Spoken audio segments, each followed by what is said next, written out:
नाज़रीन अस्सलाम वालेकुम। नाज़रीन, आप अच्छी तरह जानते हैं कि मैं मोहम्मद रियाज़ अहमद और मेरे साथी सैयद सज्जादुल हसनैन। अस्सलाम वालेकुम। बहरहाल नाज़रीन, ब्रेकिंग न्यूज़ ये हम आपके सामने तशरीफ़ लाए हैं और आपको बताते हैं कि ब्रेकिंग न्यूज़ में आज क्या है। वैसे भी नाज़रीन, जहाँ तक ब्रेकिंग न्यूज़ का सवाल है या खबर ख्याल का सवाल है या फिर आप देखेंगे ख़ास खबरों का सवाल है, हम प्यारे नबी सल्लल्लाहु अलैहि वसल्लम की हदीस मुबारक आपके सामने पेश करते हैं, जो रोज़नामा सियासत के सफ़े आखिर पर शाये होती है और अपने हदीस मुबारक से इस प्रोग्राम का आगाज़ करते हैं। तो बहरहाल आज की जो हदीस है, अल्लाह ताला ने ऐसा इशारा भी, यानी हुज़ूर अकरम सल्लल्लाहु अलैहि वसल्लम पर इरशाद फरमाते हैं कि अल्लाह ताला ने ऐसा इशारा भी, यानी से इशारे से भी मना फरमाया है जिससे किसी को रंज पहुँचे।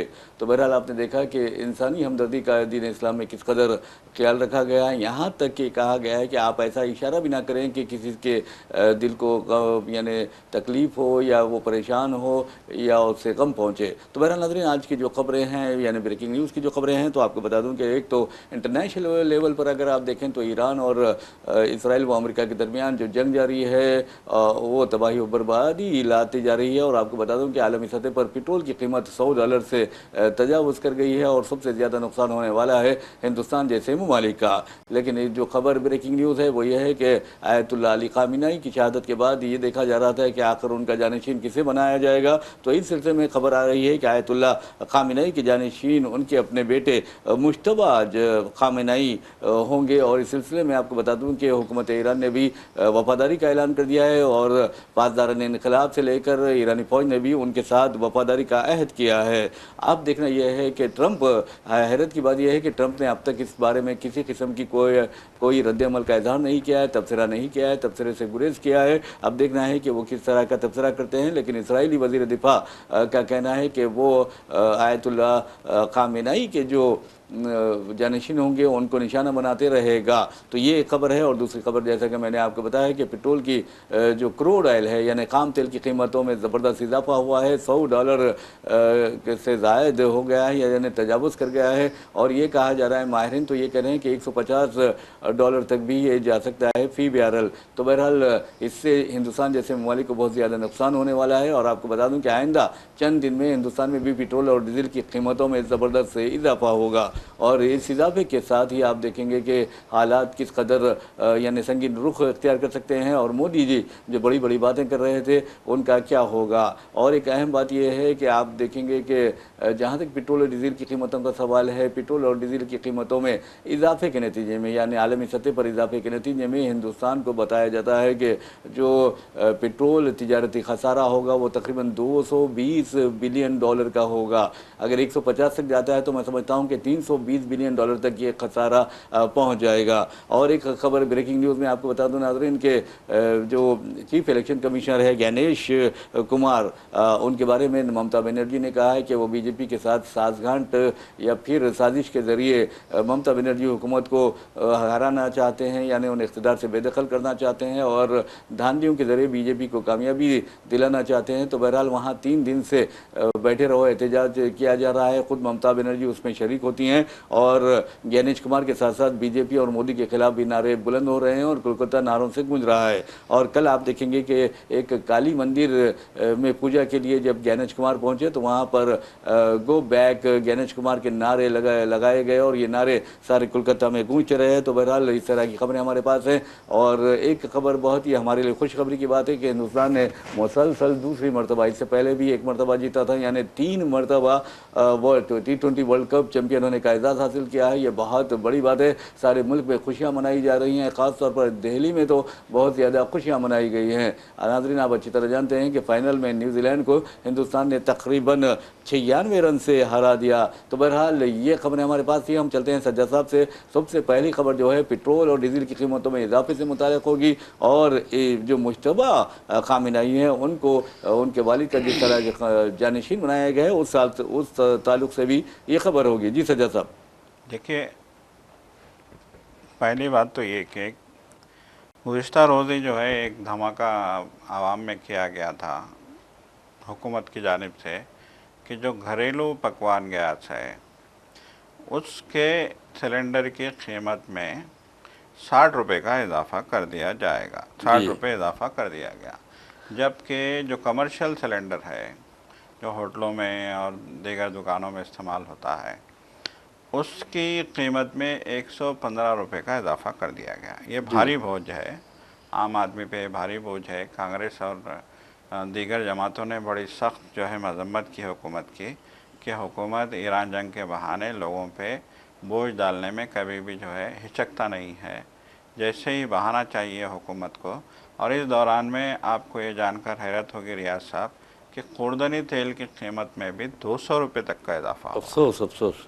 5 लीटर का जो खुर्दनी तेल का जो डब्बा आता है उस पर 200 रुपये का इजाफा कर दिया गया है। मतलब है कि फ़ी लीटर तकरीबन 40 रुपये का इजाफा हुआ है खुर्दनी तेल में। तो आप अंदाज़ा लगाइए कि किस बहाने से। देखिए खुर्दनी तेल का ईरान की जंग से क्या ताल्लुक़ है, लेकिन ईरान की जंग का हवाला देख के खुर्दनी तेल का कीमत बढ़ा दी गई।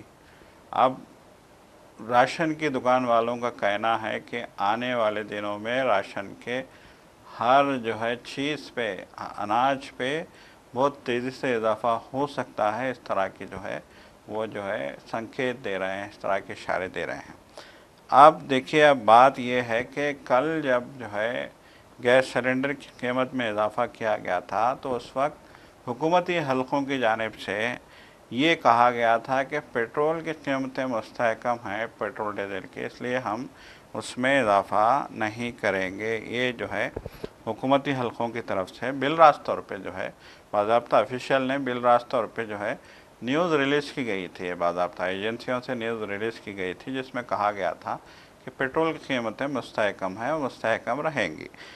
तो अब देखिए, पेट्रोल की कीमतें मुस्तहकम है की बात की गई थी, उसके दूसरे दिन आज एक खबर आ गई कि पेट्रोल का एक जो बैरल है वो 120 खाम तेल जो है वो $120 का हो गया है। जबकि माजी में आपको याद होगा रियाज साहब, माजी क्या है, हम 1 साल की बात करेंगे तो 1 साल में पेट्रोल खाम तेल की जो है कीमत जो है $30 से $40, $50, $60 के बीच में होती थी। इसमें शक नहीं, फ्लक्चुएशन होता है पेट्रोल की कीमतों में, हर दिन एक जैसी कीमत नहीं होती। जब भी बाज़ार खुलता है, रोज़ाना की बुनियाद पे जब बाज़ार खुलता है तो कीमतों में जैसे उछाल दिखाई देता है, उतार चढ़ाव दिखाई देता है कि कभी 30 रुपये में मिल रहा है तो कभी 40 में मिल रहा है, कभी 50 में मिल रहा है तो कभी 60 में मिल रहा है। तो ये डिस्ट्रीब्यूशन और जो है दीगर जो है चीज़ों को सामने रख के कीमतें तय की जाती हैं। तो बहरहाल जो है अब कीमत हो गई है 50-60 रुपये से बढ़ के $120 हो गई है। मतलब ये कि 100 गुना से भी ज़्यादा कीमत बढ़ चुकी है पेट्रोल की आलमी मंडी में। तो ज़ाहिर बात है हिंदुस्तान में उसी आलमी मंडी से पेट्रोल ख़रीदेगा।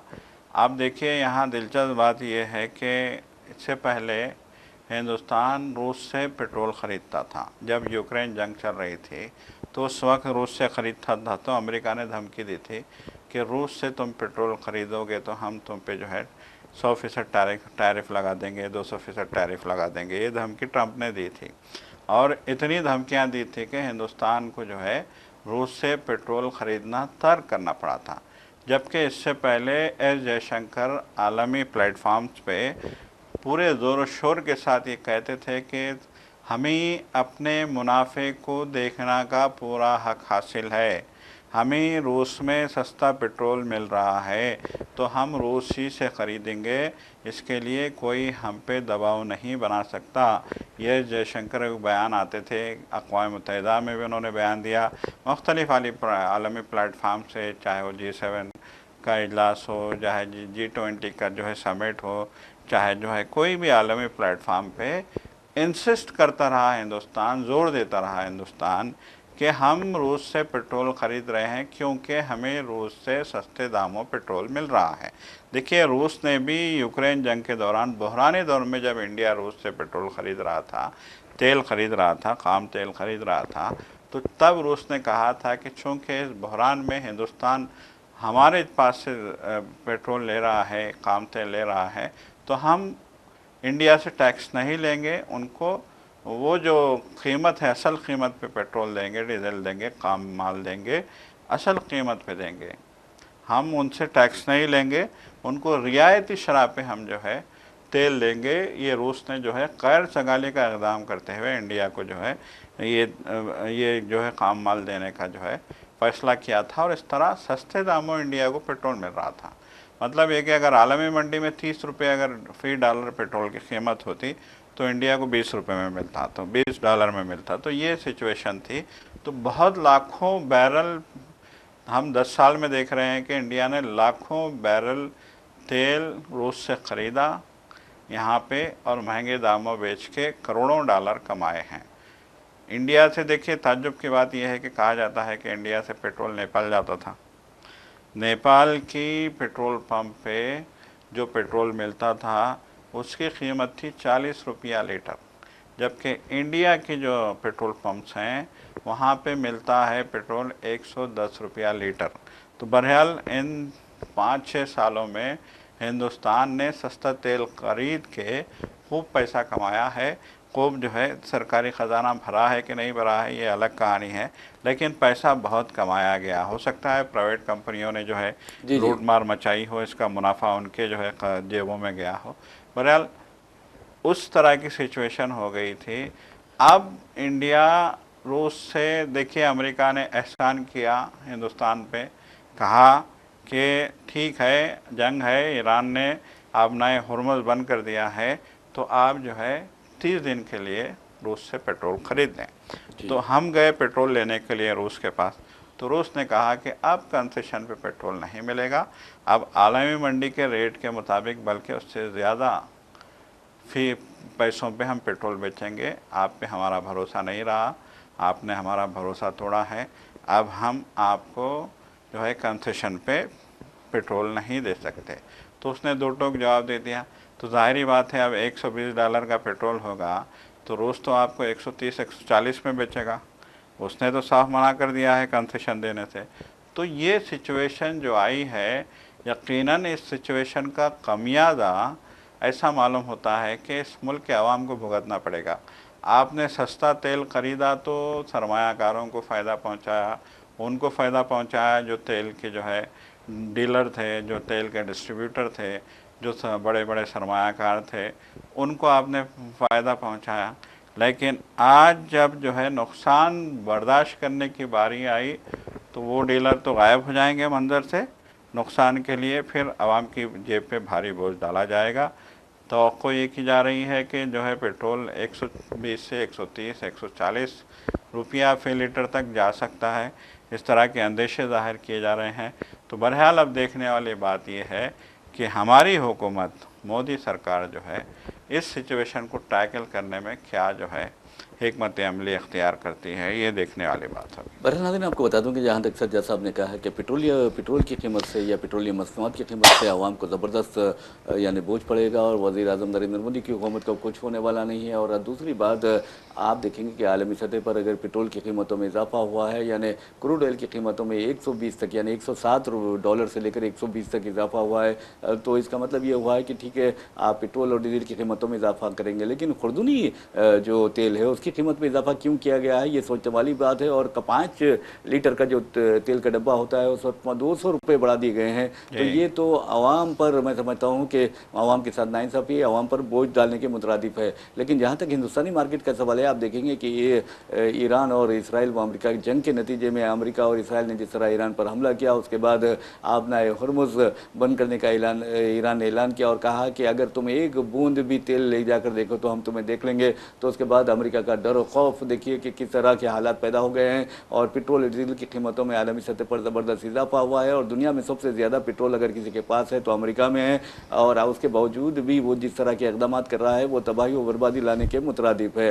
नाज़रीन, आपको बता दूं कि हिंदुस्तान को सबसे ज़्यादा नुकसान होने वाला है, और जैसा कि सज्जाद साहब ने भी बताया और मैं भी आपको बता देता हूँ कि ये जंग छिड़ने के बाद हिंदुस्तान को जो यानी हिंदुस्तान में जो बड़े बड़े सरमाएदार हैं उन्होंने जिस तरह इन्वेस्ट किया था, सरमायाकारी की थी, तकरीबन 31 लाख करोड़ रुपए का नुकसान हुआ है। कोई मामूली बात नहीं है। 31 लाख करोड़ का नुकसान सिर्फ ये 9 दिनों में अगर आप देखेंगे, 9 या 11 दिन में अगर आप देखेंगे तो बहुत ही ख़तरनाक बात है। और सिर्फ एक दिन में 12 लाख करोड़ का नुकसान हुआ है सज्जाद साहब, ये कोई मामूली बात नहीं है। तो बहरहाल हिंदुस्तान को बहुत ज़्यादा नुकसान का सामना करना पड़ रहा है और ऐसा लगता है कि जिस अंदाज में इसराइल का दौरा वज़ीर-ए-आज़म नरेंद्र मोदी ने किया वो दौरा इंतहाई मनहूस साबित हुआ है। सज्जाद साहब, यकीन मानिए आप। ये बिल्कुल यकीनन आपकी बात से इत्तेफाक है। मोदी इज़राइल जाते हैं और वहाँ जाके जो है पुरजोश अंदाज में कहते हैं कि ये मेरा फादरलैंड है।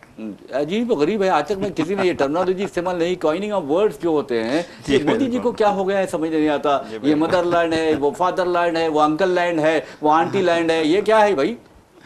बहुत जो है हंसी आ रही थी। जी कल्बे जी। जवाद का भी एक बयान आया है, अरे शायद आपने सुना होगा। कल्बे जवाद ने कहा कि ईरान में कोई गाय नहीं खाता, जी जी। उसके बावजूद आज मुसीबत में है ईरान, तो इंडिया ईरान के ताल्लुक से एक लफ्ज़ कहने को तैयार नहीं है। आयतुल्लाह रूहुल्लाह जो है खामनाई की शहादत हो जाती है, एक हुकूमती सरबराह की जो है शहादत हो जाती है, तो ये फ़र्ज बनता है पूरों का। जबकि ऐसे नहीं हुए शहादत, एक दूसरे दुश्मन मुल्क ने बमबारी करके उनके घर पे उनको, उनके बच्चों को जो है शहीद शहीद किया। किया है। तो अब ये हर मुल्क की जो दोस्त था उसकी फरीज़ा हो जाता है कि वो कम अज़ कम मजम्मत तो करें।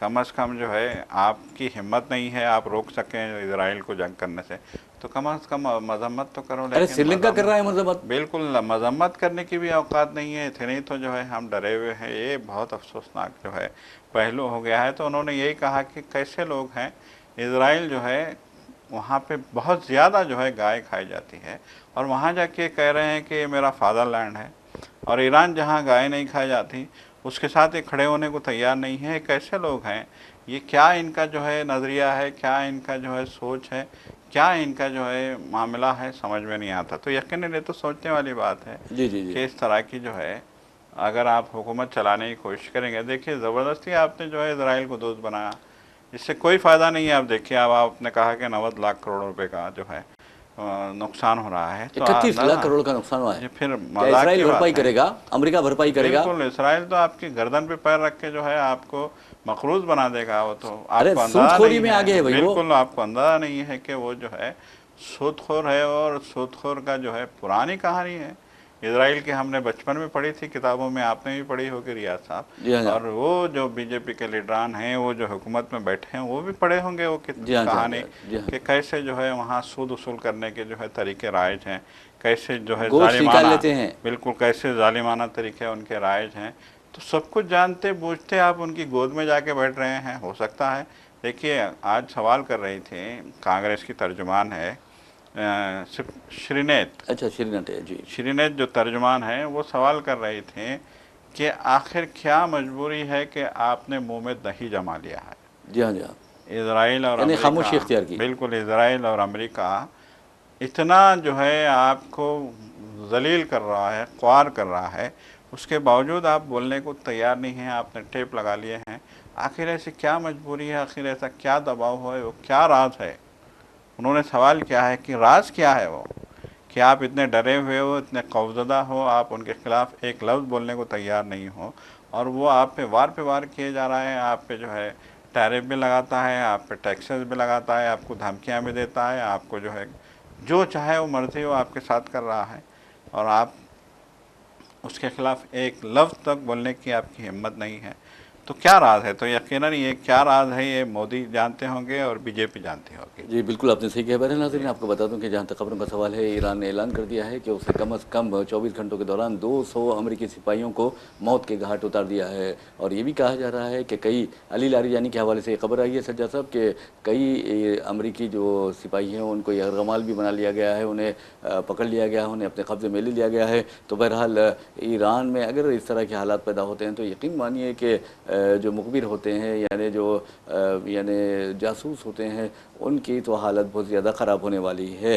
वैसे भी 24 घंटों के दौरान 200 अमेरिकी फ़ौजियों को मारना या फिर उन्हें ज़ख्मी करना एक बहुत बड़ी खबर है ईरान के लिए, और ईरान ने ये ऐलान भी कर दिया है। लेकिन जहाँ तक नाज़रीन आपको बता दूँ कि अमेरिका और इसराइल का सवाल है, वो भी शदीद बमबारी जारी रखे हुए हैं। ईरान के एक तेल के ज़ख़ीरे पर उन्होंने यानी कुएँ पर बमबारी की है, जिससे बहुत ज़्यादा हालात ख़राब हुए हैं। कल ही ये खबर आई थी कि जो बारिश हुई वहाँ पर, बारिश में भी तेल के ज़र्रात मौजूद थे। तो आप अंदाज़ा कीजिए किस अंदाज में ये लोग यानी जुल्म ढाए हुए हैं, किस तरह ज़बरदस्ती कर रहे हैं, ज़ोर ज़बरदस्ती कर रहे हैं। अमेरिका को क्या चाहिए, अमेरिका इसराइल की जंग क्यों लड़ा है, ये सोचने वाली बात है। अमेरिकियों को भी ये सवाल करनी चाहिए कि आखिर अमेरिका को डर किस बात का है, इसराइल से क्यों डर रहा है, क्या खासतौर पर डोनाल्ड ट्रंप आखिर इसराइल के सामने भीगी बिल्ली क्यों बने हुए हैं, क्यों डर रहे हैं। ये सवाल बहुत अहम है और अमेरिकी कांग्रेस को, अमेरिकी सेनेट को ये बहुत इस पर गौर करना चाहिए और देखना चाहिए कि आखिर अमेरिका इसराइल की जंग क्यों लड़ा है। और आपको ये बता दूं कि वहाँ पर भी दो धड़े बन गए हैं। एक तो मार्क रूबियो जो अमेरिकी सेक्रेटरी ऑफ स्टेट है, वो कहते हैं कि इसराइल की वजह से हमें इस जंग में कूदना पड़ा है, जबकि डोनाल्ड ट्रंप कहते हैं कि हम पर किसी ने कोई दबाव नहीं डाला। तो आप अंदाज़ा कीजिए ये दोनों जो झूठे हैं या सच्चे हैं आप अंदाज़ा कर सकते हैं, लेकिन इन दोनों में से एक झूठा ज़रूर होगा और एक सच्चा ज़रूर होगा। तो ये खबरें हमारे पास आई हैं और आपको नाज़रीन बताते हैं कि किस तरह हैदराबाद लिए चलते हैं। हैदराबाद के रायदुर्गम पुलिस स्टेशन में आपको बता दूं कि किस अंदाज में 3 मुस्लिम नौजवानों को मारा पीटा गया है, बहुत उनके साथ बुरा सलूक किया गया है, उनको मज़हब के नाम देकर गालियां दी गई है। और इस सिलसिले में आपको ये भी बताना ज़रूरी है कि एमडीटी के तर्जुमान अमजदुल्ला खां खालिद ने आला पुलिस अदारों से ये दरख्वास्त की है कि वो इस मामले में फौरी मुदाखलत करें। वैसे भी नाज़रीन अगर पुलिस वाले इस तरह की हरकतें करते हैं तो समझिए कि ये लोग फ़िरक़ापरस्त दरिंदों का किरदार अंजाम दे रहे हैं और उनकी मदद कर रहे हैं। पुलिस का ये काम होता है कि वो इंसाफ करे। और दूसरी अहम बात यह है कि रात देर गए 12 बजे के बाद नीलूफर जो कैफ़े है वहाँ बाहर ये नौजवान ठहरे थे, वहाँ पर एक पुलिस वाला पहुँचता है, उनको थप्पड़ रसीद करता है। तो पुलिस वाला आखिर किस वजह से थप्पड़ रसीद करता है? क्या रमज़ान में तो फजर तक न आप देखेंगे होटलें खुले रखने की इजाज़त दी गई है, तो फिर उसे हिम्मत कैसी हुई है कि एक शहरी को थप्पड़ रसीद कर दे? अगर वही थप्पड़ पुलिस वाले को अगर शहरी रसीद कर देता है तो बहुत बड़ा मुकदमा बन जाता है। और मैं समझता हूँ कि इस तरह के झूठे मुकदमात बनाकर उनके साथ बड़ी यानी जुल्म किया जाता है। आप अंदाज़ा कीजिए कि अमजदुल्ला खालिद ने इंस्पेक्टर के बारे में कहा है कि उसने भी इस तरह की हरकतें की और कुछ एक नहीं दो नहीं बल्कि 4 पुलिस वालों ने उनको हालत रोज़ा में मारा है। आखिर ये क्या हो रहा है तेलंगाना में समझ नहीं आता। और ख़ुद रेवंत रेड्डी हुकूमत को बदनाम करने की कोशिश की जा रही है या रेवंत रेड्डी हुकूमत मुजरिमाना खामोशी इख्तियार कर रही है, ये सोचने वाली बात है। सज्जा साहब, ये यकीनन देखिए ये जो खबर है ये बहुत अफसोसनाक खबर है। हम मुसलसल देख रहे हैं, चाहे वो दरगाह की शहादत की बात हो, मस्जिद की शहादत हो गई भाई, मस्जिद की शहादत की बात हो, चाहे जो है किसी भी मामले का मामला हो, चाहे वो पुराने पुल के जो है वाक़या छानिया हो, जो भी वाक़यात हम देख रहे हैं इससे साफ ज़ाहिर हो रहा है कि बीजेपी जो है शरअंगेज़ी कर रही है, फ़िरक़ा परस्त ताकतें सर उभार रही हैं। और रेवंत रेड्डी के इक़्तिदार में आने के बाद उनके हौसले मज़ीद बुलंद हो गए हैं। तो इनके हौसले इतने बुलंद कैसे हुए? क्या उनको पसे पर्दा सपोर्ट की जा रही है? ये सवाल भी यहाँ पैदा होता है। तो हुकूमत को ये देखने की ज़रूरत है कि क्या यहाँ बीजेपी की सरकार है, किस तरीके से पुलिस का रवैया अक़लियती नौजवानों के साथ अगर ये रवैया रहेगा, रमज़ान के महीने में अगर ये रवैया रहेगा तो ये बहुत अफसोस की बात है। यकीनन जो है इस सिलसिले में अगर हुकूमत जो है सख्त कदम नहीं उठाएगी, अगर रेवंत रेड्डी खुद चीफ मिनिस्टर खुद जो है सख्त बयान जारी नहीं करेंगे तो फिर हालात मज़ीद बिगड़ते जाएंगे और बिगड़ते हुए हालात का सीधा असर हुकूमत पर पड़ता है। ये हुकूमत को सोचने की ज़रूरत है। तो बहरहाल जो है ये जो वाक़या हुआ है ये शर्मसार करने वाला वाक़या है। ये हुकूमत के साथ साथ सोसाइटी के लिए भी जो है ये नाकाबिल बर्दाश्त वाक़या है। और इस वाक़ये में पूरी इंक्वायरी करवा के जो काती हैं उनको करार वाकई सज़ा मिलनी चाहिए। बिल्कुल आपने सही कहा। बहरहाल नाज़रीन आपको बता दूं कि जहाँ तक मज़ीद खबरों का सवाल है, खबर बहुत ही अच्छी खबर है। मैं समझता हूँ कि हिंदुस्तानियों के लिए खुशी की खबर है, ये एक अच्छी बात है। और इस सिलसिले में आपको बताना है कि T20 वर्ल्ड कप हिंदुस्तान ने जीता और जीतने के बाद आपने देखा कि न्यूजीलैंड को शिकस्त देने के बाद सारा हिंदुस्तान खुशी से सरशार हो उठा। हर तरफ आप देखेंगे कि वेल डन इंडिया के नारे लगाए गए। इस सिलसिले में सदर द्रौपदी मुर्मू ने और वज़ीर-ए-आज़म नरेंद्र मोदी ने टीम इंडिया को मुबारकबाद दी है और कहा कि टीम इंडिया ने 3 मरतबा, वाहिद टीम है देखिए सज्जा साहब जो तीसरी मरतबा उसने वो T20 वर्ल्ड कप जीता है और दूसरी मरतबा कोई भी डिफेंडिंग चैंपियन अभी तक अपना दिफा नहीं कर सकी। लेकिन अब हिंदुस्तान दूसरी मरतबा मुसलसल ये T20 वर्ल्ड कप कामयाबी हासिल कर चुका है। इस तरह अब तक जो T20 वर्ल्ड कप खेले गए उसमें से 3 T20 वर्ल्ड कप हिंदुस्तान के हिस्से में आए, जो बहुत बड़ा एजाज़ है और हमारे लिए बहुत बड़ी खुशी की बात है। वैसे भी नाज़रीन आपको बता दूं कि न्यूजीलैंड को हिंदुस्तान ने तकरीबन 96 191 रन से हराया। और आपको बता दूं कि पहले बैटिंग करते हुए हिंदुस्तान ने 255 रन बनाए 20 ओवर्स में 5 विकेट के नुकसान से, और न्यूजीलैंड की टीम को जल्द ही ढेर कर दिया। ये कोई मामूली बात नहीं है और टीम इंडिया के हर खिलाड़ी के लिए बहुत, अब तो मैं समझता हूँ कि इनामात का भी ऐलान किया जाएगा। वैसे भी अब हिंदुस्तान को आदत हो गई है, ऐसा लगता है, मैं जी समझता हूँ कि चैंपियन बनने की। जी जी जी बिल्कुल, यकीनन देखिए खेल बड़ा दिलचस्प रहा। कहा जा देखिए एक बात तो कही गई थी कि जो है खेल में सनसनी नहीं थी फाइनल में, क्योंकि वन साइड जा रहा था पूरा का पूरा। जी शुरू से ही जो है न्यूजीलैंड की टीम दबाव में आ गई थी और शुरू से ही हिंदुस्तान न्यूजीलैंड पे हावी होता जा रहा था। तो बहरहाल शायकीन का एक कहना था कि जिस तरह की सनसनी उन्होंने सेमीफाइनल में देखी थी, वो सनसनी उनको फाइनल में नज़र नहीं आई। क्योंकि देखिए फाइनल या सेमीफाइनल या फिर जो है अहम ताकतवर टीमों के बीच टकराव होता है तो लोगों को ये तवक्को होती है कि मैच आखिर तक जो है सनसनीखेज रहे, नेक टू नेक मुकाबला रहे, एक एक बॉल पे जो है सांस रोकने का जो माहौल बनता है, उस माहौल में शायकीन को मज़ा आता है जो क्रिकेट देखते हैं। देखिए क्रिकेट खेलने वालों को भी मज़ा आता है कि हर बॉल पे उनकी सांस रुकती है, हर बॉल पे जो है एक जो है एक सनसनी पैदा होती है। तो बहरहाल वो चीज़ यहाँ फाइनल में देखने में नहीं आई, लेकिन फिर भी हिंदुस्तान ने बेहतरीन जो है मुजाहरा करते हुए final T20 world cup final अपने नाम किया है। देखिए जहाँ मुल्क भर में जो है इसका जश्न मनाया जा रहा है, वहीं कुछ लोग जो है मजाकिया बातें भी करते नज़र आए कि जैसे कि कुछ लोगों ने कहा, कुछ कमेंट्स आए कि देखो भाई वर्ल्ड वुमेंस डे के मौके पे जो है मर्दों ने, पहली बार ऐसा हुआ कि वुमेंस डे के मौके पे मर्दों ने कामयाबी हासिल की है।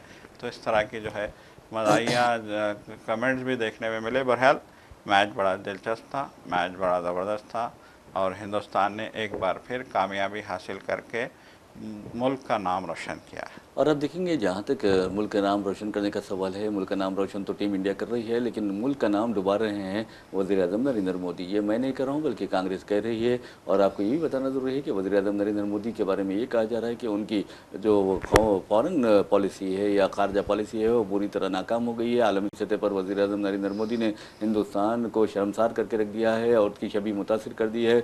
और ख़ास तौर पर आप देखेंगे जेफरी एप्स्टीन फाइल्स में उनका भी नाम आया है। और ये भी कहा जा रहा है कि कई ऐसे ख़तरनाक यानी दिल को दहला देने वाले यानी वाक़यात या इवेंट्स जो है जेफरी एप्स्टीन फाइल से जुड़े हुए हैं। और ऐसे में कई लोगों को ब्लैकमेल भी किया जा रहा है। इस ज़िम्न में वज़ीर-ए-आज़म नरेंद्र मोदी का नाम लिया जा रहा है, ट्रंप का भी नाम लिया जा रहा है। और ख़ासतौर पर ये कहा जा रहा है कि इसराइल ट्रंप को ब्लैकमेल कर रहा है।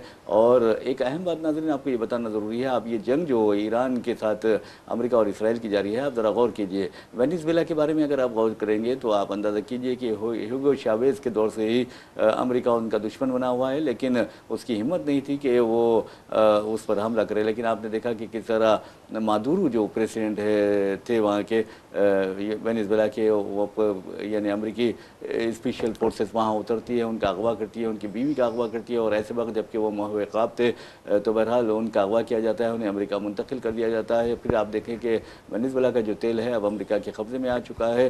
तो आप अंदाज़ा कीजिए कि ये बहुत ही अहम बात बता रहा हूँ मैं आपको। एक तो वेनेज़ुएला की बात है, दूसरी अब क्यूबा की बात करेंगे। क्यूबा के खिलाफ भी अमेरिका उठ खड़ा हुआ है। हो सकता है कि अमेरिका क्यूबा की भी बुरी हालत कर दे। और फिर आपको बता दूं ईरान की भी अमेरिका ने बुरी हालत की है, यानी जानबूझकर अमेरिका ने निशाना बनाया है। हालांकि अमेरिका की जंग नहीं थी, इसराइल की ये जंग है। और इसराइल की जंग में अमेरिका शामिल हो गया है, कूद पड़ा है, उसकी मजबूरी से या बेबसी से। लेकिन एक बात देखिए, तीनों में भी एक बात मुश्तरक है, और वो मुश्तरक बात यह है कि ये तीनों ममालिक चीन से पेट्रोल की जो तिजारत कर रहे थे, उनके वो चाइनीज़ जो करेंसी है यॉन में कर रहे थे सजा साहब। तो अमेरिका देखिए आप किस कदर, ट्रंप को किस कदर गुस्सा आया। ये एकसानियत मैं बता रहा हूँ, एक अहम बात ये है। जी जी बिल्कुल, देखिए यकीनन देखिए आज का दौर जो है ये 21वीं सदी का दौर है। आज का दौर एआई का दौर है। आज का दौर अमेरिका का दौर नहीं है। यकीनन अमेरिका जो है दुनिया में जंगें जो है मुसल्लत करके माहौल ख़राब कर रहा है। चाहे वो गज़ा की जंग हो, गज़ा की जंग भी अमेरिका ही की जो है जंग थी।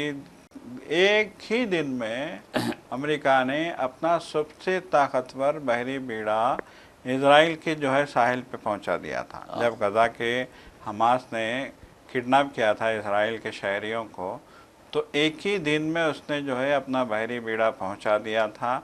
और उस बहरी बीड़े में एक वो जो बहरी बीड़ा होता है वो खुद एक किसी शहर से कम नहीं होता। बिल्कुल, कम से कम उसमें 5,000 सिपाही तैनात रहते हैं। बिल्कुल 17 जो है तैयारे उसमें जी थे। हाँ।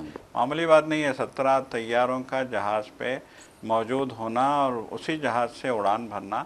तो आप अंदाज़ा लगाइए कि उस जहाज़ में जो है उन्होंने सामान्य हरब जिसको कहा जाता है, चाहे मिज़ाइल हों, बम हों और दीगर जो है गोलियां हों, बंदूकों में जो पिस्तौल में डाली जाती हैं वो गोलियां, जो राइफ़लों में डाली जाती हैं, स्टेन गनों में डाली जाती हैं, इस सारा का सारा असला लेके, आतिशी असला लेके ये जहाज़ वहाँ पे पहुँच गया और वो सारा का सारा असला जो है गज़ा के मासूम लोगों पे जो है उंडेला गया, खंडर बना दिया गया शहर को। तो ये लोग दुनिया में फसाद बर्पा करके दुनिया को तबाही के दहाने पर ला के ये गलत फहमी का शिकार हैं कि हम ताकतवर हैं, हम दुनिया के जो है बादशाह हैं, हम पुलिसमैन हैं दुनिया के, हमें कोई ज़ेर नहीं कर सकता। लेकिन एक मक्खी भी जो है तबाह करने के लिए काफ़ी है। बहुत तारीखें हैं, आप मच्छर की तारीख भी जानते हैं रियाज साहब। नमरूद। बिल्कुल, आप नमरूद का जो है मच्छर ने जो है उसका खात्मा कर दिया था। तो एक मच्छर काफ़ी है। खुदा के गज़ब को जो है अगर खुदा न खास्ता अगर अल्लाह का गज़ब नाजिल हुआ वहाँ पे तो फिर एक मच्छर तबाह ताराज करके रख देगा। ये सोचने की बात है। बड़े तकब्बुर की बातें की जा रही हैं, बड़े गुरूर की बातें की जा रही हैं। ट्रंप हर दिन एक नए जो है तकब्बुर की जो है बात करता नज़र आता है। तो ये जो सूरत हाल है ये एक सेकंड में आपको तबाह कर सकती है। एक छोटा सा मुल्क भी आपको जो है ठिकाने लगा सकता है। अब देखिए आज ये जो जंग जिसके बारे में अमेरिका का ख्याल था कि 2-3 दिनों में ख़त्म कर दी जाएगी ईरान की जंग, आज ईरान की जंग उसके गले की हड्डी बनी हुई है अमेरिका के। और अमेरिका में पूरा का पूरा मुल्क ट्रंप के खिलाफ हो गया है। निजाम ठप्पो के रह जा रहा है। बिल्कुल बिल्कुल। अब हिंदुस्तान को 31 लाख करोड़ का नुकसान आप देखिए, आप सिर्फ 9 या 10 दिन में, तो ये बहुत बड़ी बात है। बहरहाल नाज़रीन, इसी के साथ हम अपना प्रोग्राम ब्रेकिंग न्यूज़ इख्तिताम को पहुंचाते हैं। अपने मेज़बान मोहम्मद रियाज अहमद और मेरे साथी सैयद सज्जादुल हसैन को इजाज़त दीजिए। इंशाल्लाह फिर मुलाकात होगी, फिर बात होगी। तब तक के लिए अल्लाह हाफ़िज़। खुदा